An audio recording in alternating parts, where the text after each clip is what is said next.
புதினா துவையல் செய்கிறதுக்கு தேவையான பொருட்கள் என்னென்னு பார்த்துக்கலாம். ஃப்ரெஷ்ஷான புதினா பார்த்திங்கன்னா நல்லா அலசி ஆஞ்சி வச்சுருக்கேன். நல்லா 1.5 கைப்பிடி இருக்கும்.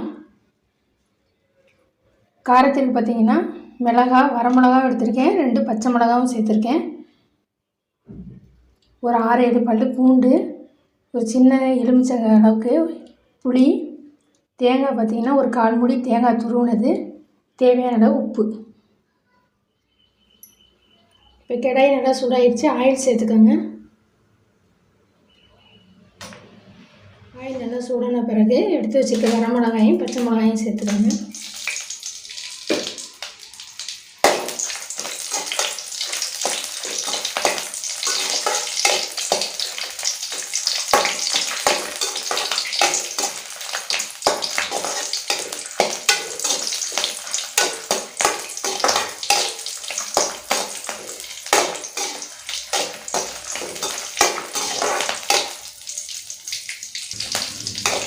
மிளகாயை மட்டும் தனியாக எடுத்துடலாம்.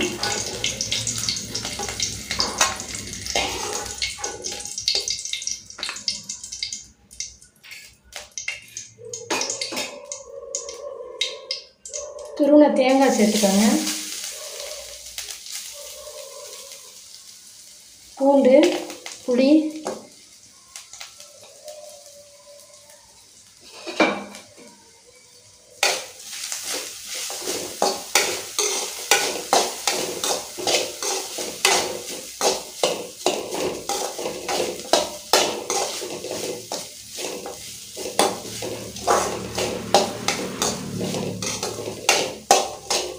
தேங்காயை ரொம்ப வறுத்துடாதீங்க. ஈரப்பதம் போகிற அளவுக்கு மட்டும் வறுத்து எடுத்துக்கோங்க.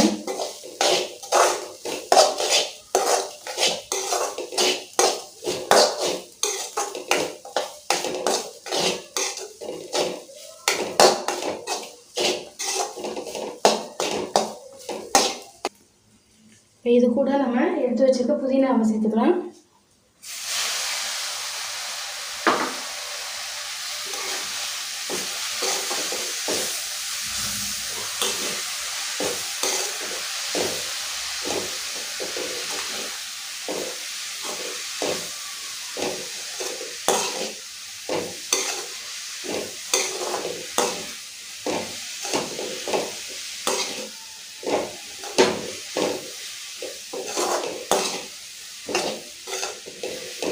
புதினா பார்த்திங்கன்னா ரொம்ப நேரம் வதக்க வேணாம்.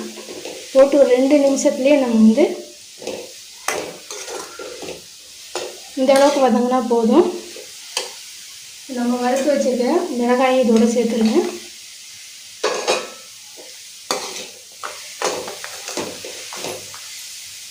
அடுப்பு ஆஃப் பண்ணிடலாம். இது தேவையான அளவு உப்பு சேர்த்துக்கோங்க. இப்போ நல்லா இது ஆற வைத்த பிறகு மிக்ஸி ஜாரில் சேர்த்து அரைச்சிக்கலாம். இப்போ நான் அரைச்சிட்டு வந்துட்டேன் பாருங்கள். ரொம்ப தண்ணி சேர்க்காமல் கொஞ்சமாக தண்ணி சேர்த்து இந்த மாதிரி அரைச்சிக்கோங்க. சூப்பராக பார்த்தீங்கன்னா புதினா துவையல் ரெடி ஆகிடுச்சு பாருங்கள். இது இட்லி, தோசை, நம்ம புளி சாதம், லெமன் சாதம், சப்பாத்தி, இந்த மாதிரி ட்ராவல் பண்ணுறப்ப இதில் நம்ம கொண்டு போகிறதுக்கு ரொம்ப நல்லாயிருக்கும். இது 2-3 நாள் கூட அப்படியே இருக்கும். நீங்களும் இதே மாதிரி ட்ரை பண்ணி பாருங்கள். இந்த வீடியோ பிடிச்சிருந்தால் லைக் பண்ணுங்கள். நம்ம சேனலுக்கு சப்ஸ்கிரைப் பண்ணுங்கள். தேங்க்யூ.